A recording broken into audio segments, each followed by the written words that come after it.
الرحمن الرحیم نحمده ونصلی علی رسول الکریم اما بعد درود شریف پڑھیں۔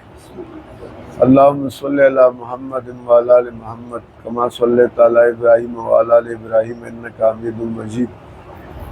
اللہم بارک علی محمد وعلی آل محمد کما بارکت علی ابراہیم وعلی آل ابراہیم انک حمید مجید۔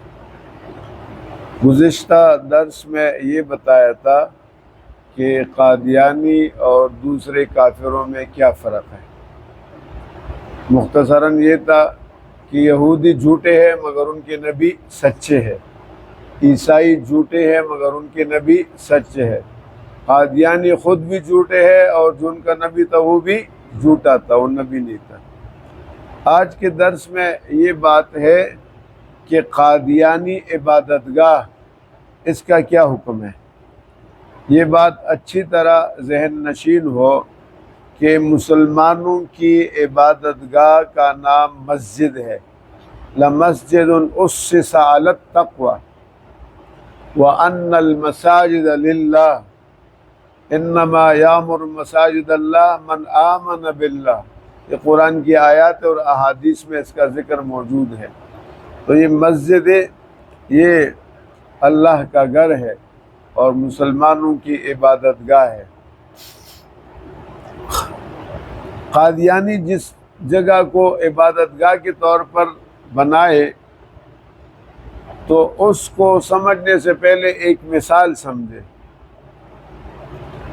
جناب رسول اللہ صلی اللہ علیہ وسلم کے زمانے میں منافقین نے باہر کے لوگوں کے ساتھ ساز باز کر کے ایک اڈا بنانا چاہا جس کا ظاہراً عمارت مسجد کا ہو، اور یہ کہ مسجد میں نمازیں ہو، اور پروگرام یہ بھی بنایا کہ حضور پاک صلی اللہ علیہ وسلم کو ہم درخواست کریں گے تاکہ وہ تشریف لائے اور افتتاح کرے مسجد کی۔ اندرون خانہ انہوں نے اڈا بنانا تھا تاکہ وہاں اسلحہ جمع کرے، وہاں باہر سے لوگ آئے اور وہ وہاں بیٹھ کر مسلمانوں کے خلاف سازش کرے، حضور پاک صلی اللہ علیہ وسلم کے خلاف سازش کرے۔ یہ ساری ترتیب بنائی گئی تھی۔ آپ صلی اللہ علیہ وسلم کو علم نہیں تھا، انہوں نے حضور سے وقت بھی مانگا، آپ نے وقت بھی دے دیا کہ ٹھیک ہے میں آؤں گا افتتاح کے لیے۔ اللہ تعالیٰ نے قرآن کی آیات اتاری، والذین اتخذوا مسجدا ضرارا وکفرا وتفریقا بین المؤمنین وارصادا لمن حارب اللہ ورسولہ۔ وہ لوگ جنہوں نے مسجد بنائی، ظاہراً اس کا ڈھانچہ مسجد کا تھا، محراب بھی بنا دیا جو لوازمات ہے، لیکن فرمایا مسجدا ضرارا، یہ مسجد ضرار ہے، مسجد نہیں ہے، یہ ایمان والوں کو ضرر دینے کی جگہ ہے۔ اندازہ کریں، قرآن نے اس کا نام مسجد کے ساتھ ضرار کا لفظ لگایا کہ یہاں سازشیں ہوں گی اور یہاں پر فسادات ہوں گے۔ تو ایک تو یہ مسجدا ضرارا وکفرا، اور فرمایا انہوں نے اس کی بنیاد کفر کی بنیاد پر رکھی ہے۔ کفرن، یہاں بظاہر اذان دیں گے نماز پڑھیں گے، فرمایا نہیں، وہ کفر ہے، کفر۔ وتفریقا بین المؤمنین، اہل ایمان میں پھوٹ ڈالنے کے لیے انہوں نے ایک اڈا بنایا اور ان میں انتشار ڈالنے کے لیے اور فساد برپا کرنے کے لیے انہوں نے یہ کام کیا۔ تو فرمایا والذین اتخذوا مسجدا ضرارا وکفرا وتفریقا بین المؤمنین وارصادا لمن حارب اللہ ورسولہ، اور ان لوگوں نے اللہ اور رسول کے ساتھ دشمنی کرنے والوں کے لیے گھات بنایا، اڈا بنایا کہ وہاں وہ بیٹھے اور اللہ سے بغاوت کرے اور رسول اللہ سے۔ تو آپ اندازہ کریں، جو کلمہ پڑھتے تھے رسول اللہ کے بارے میں کہ حضور ہی نبی ہے، اللہ کا نام لیتے تھے، مسجد بنائی، اندرون خانہ نفاق تھا، قرآن نے ان کو قبول نہیں کیا۔ تو وہ جو قادیانی جو رسول اللہ کے ختم نبوت کی دشمن ہے، وہ اگر کوئی عبادت گاہ بنائے تو اسلام قبول کرے گا؟ اگر منافقین کی عبادت گاہ کو قبول نہیں کیا جنہوں نے اس کا نام مسجد رکھا، قرآن نے اس کو زرار کا لفظ دیا۔ اس طرح فرمایا یہ قادیانیوں کی عبادت گاہ بھی قابل قبول نہیں ہے، اس کو مسجد تسلیم نہیں کیا جا سکتا، نہ وہ اس میں ارشان دے سکتے ہیں، نہ نماز کی جماعت کرا سکتے ہیں۔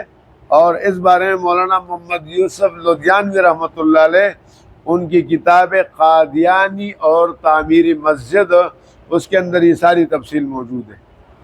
نمبر 2، آیا قادیانیوں کو مسلمانوں کے قبرستان میں دفنایا جا سکتا ہے یا نہیں؟ یہ دوسرا سوال ہے۔